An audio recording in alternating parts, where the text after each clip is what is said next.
ಹಗರಣಗಳನ್ನೆಲ್ಲ ಒಪ್ಕೋತಾರ ಅವರು. ಕೆಲವೆಲ್ಲ ಈಗ ತನಿಖೆ ನಡೀತಾ ಇದ್ದಾವೆ, ಗೊತ್ತಾಯ್ತಾ? ಆ ಹಗರಣಗಳನ್ನೆಲ್ಲ ನಿಮ್ಮ ಕಾಲದಲ್ಲಿ ನಾನು ಯಾಕೆ ಅವನ್ನೆಲ್ಲ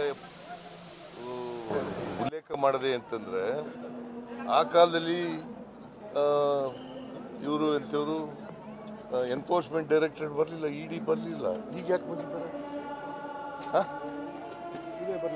ನಾವು SIT ಮೂಲಕ ತನಿಖೆ ಮಾಡಿಸ್ತಾ ಇದ್ದೀವಿ.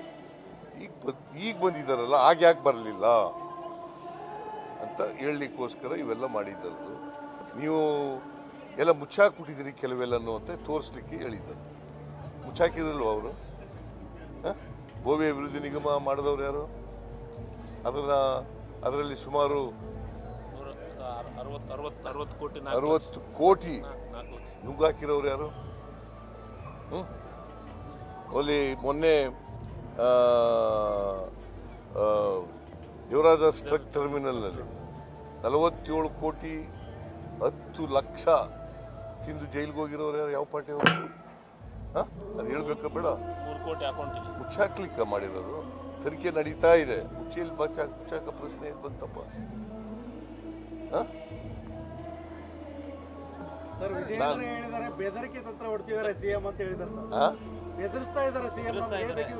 ಬೆದರಿಸೋದು ಏನಿಲ್ಲಪ್ಪ, ಫ್ಯಾಕ್ಟ್ಸ್ ಇಟ್ಟಿದ್ದೀನಿ ಅಷ್ಟೇನೆ, ವಸ್ತು ಸ್ಥಿತಿಯನ್ನ ಇಟ್ಟಿದ್ದೇನೆ. ತಪ್ಪದು. ಅವರು ಸುಳ್ಳು ಆರೋಪ ಮಾಡಿದ್ರು ಮಾಡ್ಕೋಬೇಕು. ಯಾಕೆ ಈಗ ವೀರಯ್ಯ ಅನ್ನೋರು ಜೈಲಿಗೆ ಹೋಗಿದ್ದಾರೆ ಅಲ್ವಾ?